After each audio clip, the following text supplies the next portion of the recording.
go to school, go to college, finish, get married, have a baby. There is that plan that you have in your head. And when it doesn't go like that, it's very difficult and painful. And that's what happened to me. To my husband, I was the problem. I'm the one who had the problem. And it was very difficult to deal with. The sense of aloneness and isolation was very hard. And I told myself today, I still get emotional about this, so just allow me to be. And remembering just how it was and how difficult it was. And so I am married to my husband. This year will be our 34th year. And he has been one of those men, I wish he could have been here, who was a great support, has been an awesome support. And so I don't know whether, and yes, I am trained as a counselor, and I'm a writer, I'm a pastor's wife. I am also a speaker, and I don't know whether to go into the next part. And I'm a mother of 4, and we can talk about how I became a mother of 4, and what it took, and the awesome intervention of the people that worked with me, the doctors, and the community, and who particularly in that community was a big help and encouragement, because that's not always a positive thing. So I had both positive and negative. Thank you very much. Thank you very much. Yeah, we'll get into that. And for you, Pauline, a little bit about your story. Yes, and thank you for being here. Thank you very much. It's really nice being here. It's a topic very close to my heart. I'm a counselor as well, and I'm a pastor's child, not a pastor's wife. Yeah, and so I think our journey began. I used Christianity now that we're talking about it. So I grew up as a church girl, and so I had kept myself, and I knew when I get married, and I was dumped, by the way, at some point. So I got married at a later age. So at that point, when we got married with my husband, we decided we're going to have kids immediately, because we don't have time to waste. And so I knew, of course, you get married, you have sex, even if it's for the first time you get pregnant. So I still remember coming from Mombasa and thinking that I'm pregnant. I was actually puking from our honeymoon. I think it was psychological. But then after that, it took a whole year. I kept having my periods and all. So anyway, long story short, we got, I had polycystic ovarian syndrome, because after 1 year, we decided to visit a doctor, because I couldn't conceive. We both went with my husband. We were the first boys. He was the first son. They had really been praying that he gets it, because they really wanted grandchildren. But I really had a lot of support from my husband's mom, who used to come and pray for me. I remember when our younger siblings got married, and they got children immediately. Rather, they conceived almost immediately. And they were kind of hiding. They didn't want us to know. Like when we found out, we called them and we go and tell them, God, you're not having our child. God will give us our children. So we stayed, and after towards our 5th year, I remember we said, apparently when we were dating, we had talked about adoption. I don't know, it's like God had prepared us or something. And so after towards the 5th year, we decided, why don't we just then adopt? Because now the final appointment with the doctor, he said that we couldn't have a child biologically, because I had a lot of fertility treatments. So I remember we talked about, we said, why don't we just adopt now? I mean, it's not happening. But then I think we did talk about it for like 2 months or so, the adoption. And then one day I just woke up. I remember it was interesting, and I did a pregnancy test. I felt led to do a pregnancy test that I was expecting. So we got pregnant with our first child, and then after that we couldn't get pregnant again. So our second daughter is adopted. We actually did adopt. Fantastic, and we'll get to that. Yeah, well, we'll get to that in the other questions. Thank you for that synopsis. So now, when you realize that infertility was an issue for you, and maybe you can just speak to us about that in terms of when it dawned on you that this is going to be an issue for you, and how you went about it. Yeah. Okay. Like I said, I knew I had a problem, but I did not think it was that big. And so when we got married, of course, before we got married, through our premarital counseling, our pastors encouraged us to go and do a physical, medical to have a medical examination done so that we would know our medical status, which we did. And that confirmed what I already knew. I had polycystic ovarian syndrome. Of course, that means hormonal issues. And I was aware of all that. But I wasn't worried. I'm a girl of faith. We'll pray. We'll have children. So we get married. The doctor tells us, he was an older gentleman, and he said, I advise you not to try any form of family planning because this will just make your situation worse. My husband and I talked and we decided, no, we don't want a honeymoon baby. And we were optimistic, maybe we were a bit, I don't know, naive. So we did go on fertility treatment for 3 months. And after the 3 months, by the way, that particular doctor said, I cannot, with a clear conscience, continue to be your gynecologist. So we got somebody else. And after that 3 months, 18 months down the line, I'm reading a book and I have these fears confirmed that actually I have an infertility issue. And at that point, I have 2 reactions, anxiety and also anger. It's like I've been a good girl, because sometimes we equate our fertility with how we've lived. And I'm like, Lord, I have done all this. I've been a good girl. I've not messed around. I have not, I've done all the right things. And here I am, I'm infertile. So what do we do? Where do we go from here? And we started treatment again with my husband. But because we were so financially limited, there was only so much we could do, so much we could afford. And that in itself was very frustrating because we could go to, initially we didn't have a cover, then we had an AAR cover and it didn't cover infertility treatment at that point. So we were limited. And after some time, we'd stop the treatment because we couldn't afford it and then start again. But because of my reaction and response to the fertility treatment, I started putting on a lot of weight. My emotions were all over the place. My husband said, I didn't marry you for children. And he said, let's just stop the fertility treatment for now. Let's take a break. And I thank God for that. But it was a hard journey. And at that point of coming to terms with the fact that I'm infertile, and and my sisters have children, and I'm the sixth born, I'm the last girl in my family, I started feeling very isolated and very lonely. It's like, who can I talk to? Who can relate to what I'm going through? And that was very, very hard. And then I did start now slipping into a depression. And because I had done psychology, I was my own doctor. I could tell life is starting to get really gray. I'm starting to get into a place that's not healthy and yet struggling to deal with that reality. I'm trying to be my own counselor. I'm trying to be strong, to be the spiritual leader. And so that struggle was hard. Okay, we'll get more into that. Yeah. Pauline, we know your story. We know that it was PCOS. That was, you were diagnosed with PCOS. How did then that infertility affect your sense of identity? For example, and or self-esteem. How did it affect you? Especially in the fact that you said the other siblings, the younger siblings, you were both firstborns. The others were having the children. How was that for you? I think for me, I don't. One of the things I always promise people is that God's grace is very sufficient. I don't know. I must say, for my husband and I, everybody's story is different, but we experienced so much grace. I actually wanted to have children because of my husband. Because my husband was a Sunday school teacher, very committed. I'd meet people tell me, your husband likes children, not getting children for him. And at times I would ask him, how does it make you feel? So something else that maybe helped us to go through it more, maybe manageable. It was manageable. We always talked about it. Even when our friends would write to us and say, we're expecting a baby, we'd first ask each other, how do you feel about that? And how does it make you feel? And then, of course, we'd open up with my husband. But I would say there was so much great. At times, I remember I would pinch myself and wonder, am I okay? I would be very encouraged.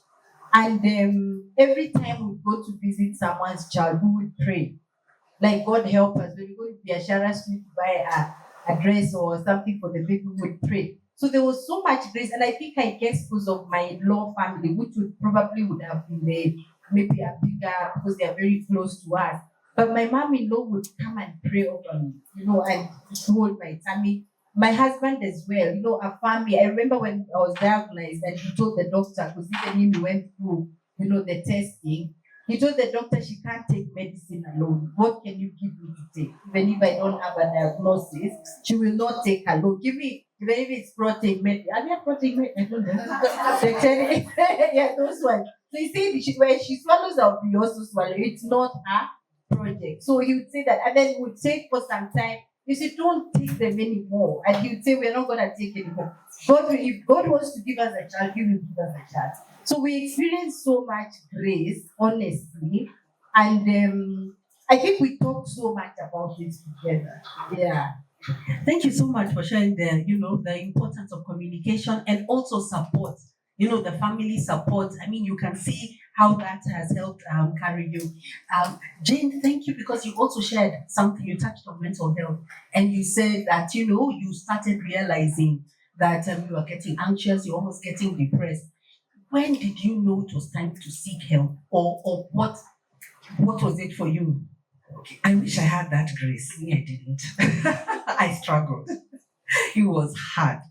And I think because of being a leader, I want to be leading in this situation and I can't. So the loss of control was hard. I want to control this narrative. I want to control my situation. I can't. And I know that frustration is what led me to that place of depression. Just the loss of control. And I had support from my husband. I had support. I'm very close to my two sisters. My older sisters, they're my buddies. They're awesome. They would ask me the tough questions. So I was not without support. And my husband, there are 5 brothers, 1 sister, and my sister-in-law was very supportive as well. And my mother and my mother-in-law. But it did make it easier because there was a feeling of, I'm going through this, but you're not going through this. So you can't quite relate. So you don't really have the answers. So when I found myself staying in my room, when I don't have to go out with the curtains closed, when I found that I'm struggling to do the smallest things, I knew I'm not in a very good place. And I remember it was almost accidental when my husband came home. It's not that we wouldn't talk about it, but we wouldn't get really, because again, I'm trying to stay tough and strong. And he found me just broken in one of the rooms, because this is the room that was supposed to have a baby and there's no child. And so he came and he asked me, Jane, what is it? And at that time, there were no filters. It was, I'm angry, I'm upset, why, what's going on? And, and it was a wonderful place. It was a place of brokenness, a place of allowing all the bile to come out that I was trying to hold in, and to be able to really talk it out, and he helped me and he said, I was praying. He'd taken a trip earlier on to a conference in Germany, and he said, and when I was coming back, I was reading the Bible, and God clearly told me that it would take a while for us to have children, and I'm okay with that. So let's be patient. I can't say, I wish I would say that after that, I was okay, I was fine. No, no, I wasn't. I still had to really pass through with the reality, you're talking about identity, that I am not my infertility. That's a process. It was a process for me, because I do not want to shortchange the people that God has given us care over. Yeah. So at that point, I guess that's the point of brokenness and admitting I'm depressed, yeah. And then making up my mind. And I wish I had gone to a mental health doctor. Mm-hmm. Really, that's the one thing I wish I had done that I didn't do. Mm-hmm. But I thank God that I did have my 2 very strong, one is a counselor, sisters to work with me, and my husband, of course, yeah. To help me process. And I did get out of the depression even before we got the children. Okay. Yeah. But it wasn't 1 year, it was about 2-3 years. It was a while. Listening to you, you've given that whole explanation. You said you had close sisters who you spoke with, and a loving, supportive husband, even maybe mother, and and parents and that kind of thing. But there is something about another woman walking through the same pain that you're going through. There's something. We want that relation. We want that support group of women who are walking with us. with I felt like as you're speaking, like maybe that was the That's what I wish I had, because Yeah. I didn't. Later on, towards around the time that she's talked about adoption, and we did that as well. I did find a community, not a very big community, but the starting of a community. And I'm telling you the difference. Yes. The difference that made for me, just to be able to hang out with people who are going through what I was going through, really helped me as a person. That's great. Thank you, Jane. Pauline, I want to ask you. I love. I listened to your story, and you talked about how you first, you had a biological child, then you later adopted. And how is this discussion? Because when couples think about having this kind of discussions on their fertility journey, sometimes one person has preconceptions about what way they would go, and another one probably is thinking a very different route. There's someone, I think Dr. Kanyi talked about how it's so invasive for men when they have to go for IVF and to start going to, the process of the sample. So that, how do you get your partner to actually have this conversation and agree? Because some women will say it's so difficult to get my husband to sit down for us to have this conversation. Yeah. Okay, like I mentioned, I'm a counselor as well, so I guess I knew the importance of talking about some things before you get married, and but I don't think it's because I'm a counselor, but we've happened to talk quite a bit when we were getting married. The way you talk about your dreams, and then I remember when we were dating, my husband used to visit a children's home. In fact, one day I remember when I had not yet said yes, seeing him with plates of bread in town on a Sunday morning. I'm like, okay, where is he going? But he was going to visit our children. So I realized that he really likes visiting homes, children's homes. And I remember one of the things we also, what are your dreams? I think so. One of them, we said, oh, I'd love to adopt a baby.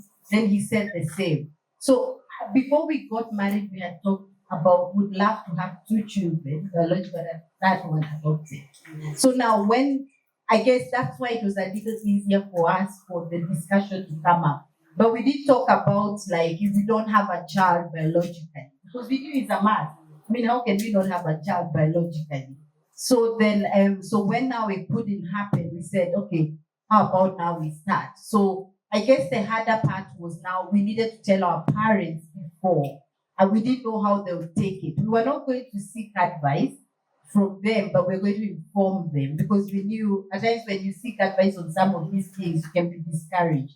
So we were in one, because I was a bit hesitant about his family, his parents, as much as they were supportive, but they are Christians, but the people who want them now, the traditional. So it's like, what will happen? What if your parents?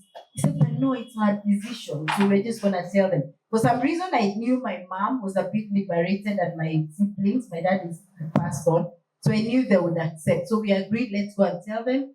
We've decided. So I think when we passed that part of telling them, I remember my mom-in-law being very excited when I didn't even want to look at her when my husband was saying when we visited them. At least she smiled because I'm looking at her. Someone can smile when you're looking at them. So I was looking away, but then she jumped up with joy. Like with God, that's how God wants to give you another child.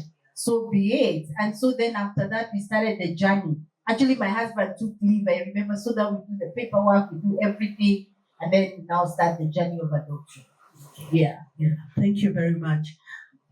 Jane, I also know you went down that same journey, but I'm really interested in your book, and I wish somebody would give me that book so that Jane's book, yes.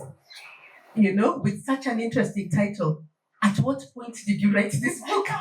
Yeah, for everyone to see. God, why can't I have a baby?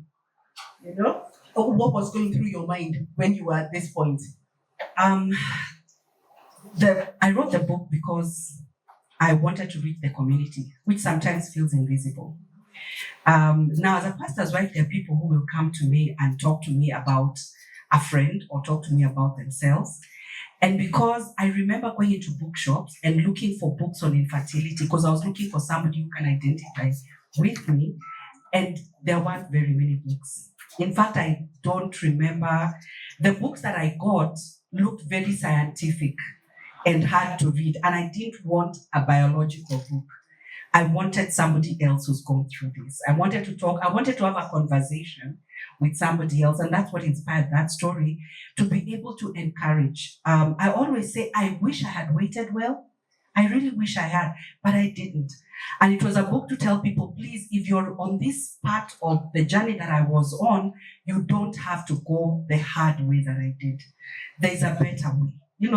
There's a way where you can be able to go through this positively, with encouragement, knowing that God is there for you, He's supporting you. He has made you for more than where you're at, He's made you for more than your condition. Your condition is just part of your journey, and there's a way. So I wanted to bring encouragement. I wanted to open eyes. And yes, I did also talk about adoption there. And we had talked about adoption before we got married. Something we wanted to do. My husband loves children. In fact, I call, even to this day, even when we are leaving church, kids just come around the car, and I remember even before we had children, he would, in the estate, he'd come do things with kids. And one time he asked them, what do you call me? Who am I to you? And all the kids said, Baba Doggy. And that really hurt him. It told me actually that hurt. But you see, the only thing we had was a little dog. So they'd see whenever he comes home, in other homes, little children run to meet their parents.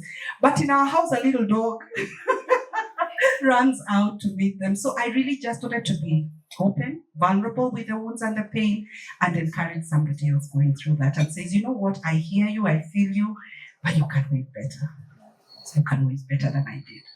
Wow, that's awesome. Let me just follow that on with your journey, because I maybe just to recap a little bit, I've listened to your story. I know you went ahead, you had your adoption, and then surprise, 3 others later. Yeah, talk to us a little bit about what happened. So I got married in my mid-20s, and of course the journey took us almost 10 years. And somebody here is in their mid-20s. And of course through the discovery, the whatever, and so around the 8th year, my husband, a friend of mine, a really good friend of mine, she's a missionary. She just told me, I've been to this children's home, and there's this child who just looks like your husband, So we went to the children's home, and I found so many wonderful children and invited my husband to come. He came. I'm trying to say this very, very quickly. And he said, he saw 7 children he loved, and he says, why don't we take 7? And I'm like, hey, wait, take me slowly. Not 7. So we agreed, let's come back tomorrow and let's at least agree on one child, the first one. So we went back to the home, and there was another child that had not been there among the 7 that he wanted to bring home. And this child, when I held her, and when my husband held her, both of us knew this is the child of our heart, beautiful baby. And we were so content. We were so happy. She was so delightful. In fact, my mother made a joke and said, are you sure that he did not go somewhere, have a child, and then call a friend to call you and say, there is this child? So I assured and she does look like my husband a lot. I assured my mom, no, I know him well. And I believe that this child is the one that God has placed in her heart. So after that, about a year and a half down the line, I thought, I'm going to pray and close this chapter of trying. Because by the way, you get a little money, you go try again, And I said, I want to close this chapter once and for all. We are done. And I did a 21-day prayer and fasting. Like I said, I'm just being honest, open, and I'm letting you into my heart and my life. And I said, Lord, I want you to speak to me in a way that I'm not guessing, in a way that I know you have spoken, that this is you, and that this chapter I should close and just move on with life. And after that, about a month after, there was no loud clapping in the sky, nothing. It was quiet. But I just got a very strong impression to go to a particular gyna. And I told my husband, and we went to her. Gyna, you doctors, you make a world of difference. The difference with this lady was that she communicated, she talked, we looked at each other eyeball to eyeball, and she took about an hour with us, helping us understand, because I went with my x-rays, I went with my report, I went with my file, and she helped me go through all that, and she said, you can have a baby. You can have a child. It's not impossible. And I'll put you back on. I memorized that medicine, clomid. I told her, boy, doctor, I've been on that thing. It hasn't worked. They even increased the dose 3 times. It has never worked. She said, it's okay. We can even put you on this particular dose for 6 months. I'm thinking I'm almost 40. No, at that time I was mid-30s. And I was thinking we start this journey again. But anyway, fast forward. We did start on it. And one time I'm in my room, just quiet, praying, reading my Bible. And I feel that impression in my heart. What do you want me to do for you? And I said, I want a baby. I want another baby. And I just felt it is done. 2 months, a month, I go for a test. I know I had the tests. So I'm feeling nauseated, all those 2 symptoms, and all those 2 things I had in my house. So I pull out one and think, let's try one more time. And it's positive. I'm pregnant. So I call my doctor. She's screaming. She's excited. And she says, now we want you to come to Nairobi Hospital and get a test done. Yes, a proper test. So I go, and for sure it shows I'm pregnant. Then I go have a scan done. And yes, I'm told I have a 6-week-old baby in my stomach. And, I told my husband, shh, don't tell anybody. I want to be sure, So after the first trimester, we did tell people. And because we've been at the forefront of church, everybody knew, because I wish I could have gone through this privately and quietly. But there was such a celebration, from our church members, because it wasn't a fake story. They knew for sure this one couldn't have kids, but God did. So after that, I was the 10-month-old baby, so I have a 2-year-old, 10-month, and then I start feeling again, and then somebody shares with my husband in the office about a dream they had. So I go to do another test, and I'm pregnant again, and I go back to my gyna, and we are excited together. Then after that, she tells me, because I had complications with the pregnancy, I had preeclampsia, and I'd had a CS. Again, I don't even try and get into the medical whatever, because guys will be clicking off what I'm saying right and wrong. But I did have an issue, and she said, you can't afford to get pregnant again.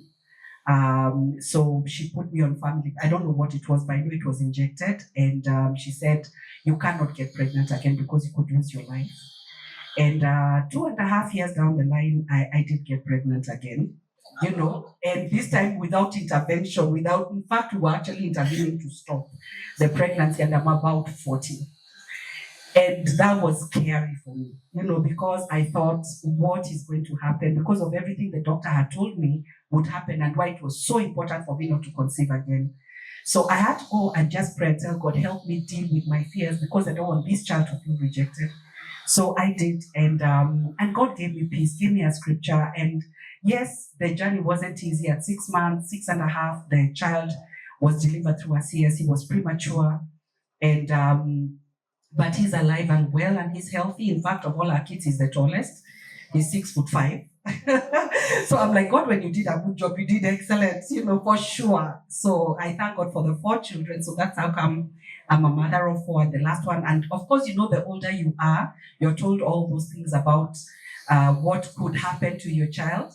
They're all the boys, both of them are, the one is 6'3", the one that was third born, the girl is 5'7". They're all taller than us. They're all healthy, despite giving birth to them after 35 years plus. So, my goodness, and you wear it well. When I look at you and you're talking about how they are 6'4", I'm beginning to think their ages, and I'm looking at you and saying, no. I turn 59 tomorrow. Oh! I love saying how old I am. It's a blessing. I look at Mama and I'm like, the goals. Yeah. I want to look like that. You've just shared about the faithfulness of God. Honestly, just doing it time and time again. And not to let Pauline share her story, especially the part of the pregnancy, because I know PCOS is one of the most difficult conditions to actually have a pregnancy. How was your journey like? So like I said, so we talked about, let's just adopt because this is not happening. And then we just, I remember one day in church, I just wept during worship. And the Lord said, I'm going to do it. So I wasn't sure. So I said, oh, God says He's going to do it. What could it be? Maybe the child, have to give us a child. But this time we haven't started now the adoption, but we started talking about it. So one day, early morning on a Sunday, I wake up. I just hear like impressed in my heart, do a pregnancy test. So I just woke up. I didn't even wake up my husband up. And then I went, like she said, you always have these kids in the house. And I tried to say, I'll never do this thing again. But then I said, okay, let me just do it. So when I did the pregnancy test, first of all, I thought maybe it's expired. That's whatever. When it showed the 2 lines. And then I said, okay, let me just call my husband. So he said, come see in the bathroom. He said, wait. He has gone for a camera, a phone to take a photo. First wait. And then he's like, but is it? When we go to the hospital, I said, no, let's go to church first because it was that Sunday. So we went to church, and during worship, the Lord said, I have done it. And so I told him, we actually don't even need to go for confirmation at hospital, but we'll go. I think it's done. So anyway, after that, we went to Nairobi Hospital to do a blood test because you need to really confirm. And then we confirmed that it was positive, and so I think the following day is when, that day we called our gyna. We were seeing a gyna who had worked with us, Dr. Ragana. And the journey began. So of course, the first month I started, I was spotting quite a bit. So I was put on bed rest, medication and all that. My mom was very worried, particularly because, of course, thinking about all the medication you've taken. She's the baby okay? In fact, I remember the day she was born, before she came from the village, does she have hands? Does she have legs? She kept thinking maybe the medicine has got off everything. I think she's fine. You come and see. So so after the first trimester, everything stabilized. So I was able to work the last day because I was still on 8 to 5 job then. And we had the baby. So I think immediately after that, the doctor said after 6 months we could try again. It was CS. So we knew, now God has come. Now I'm a future sasa. So after we stayed another 2 years and a half, we realized we're not getting pregnant again. So that's why when we said, no, it's not good for us to stay for our daughter to be alone. Let's now start the adoption process. And so we worked with our daughter. We would go with her to the home and all that. Long story short, our daughter came. We identified her at 11 months. And then she came home at 12 months. So they have a 1.5 year gap. And the journey began, and she's now, in fact, I almost got late because she's having a gala this morning at Kyoto, and she's just turned 12, our adopted daughter, and amazing. I need to say this because yesterday when I was telling them, I'm going to talk about our journey, the biological and adopted journey. What would you like me to say? So she was very fast to say, now adopted daughter. Remember to tell them that adopted kids are not aliens. We have blood just like any other child. So anybody wanting to adopt, let them not fear. Now that's how boldly she talks about her adoption journey, and she tells her friends all about it. She also said that, Mami, I'm from Kibera because she knows that's where she was abandoned and picked from. She says, and then tell them that in Kibera there's talent. See how talented I am. So they shouldn't fear to adopt children, and then you give them a family. And the last thing she said, when they adopt, tell them to disclose to the child early enough that they are adopted, so that the child can grow into it and that they will not. Because if they find out later, they will start hating you. So they need. So that's from our daughter. Thank you.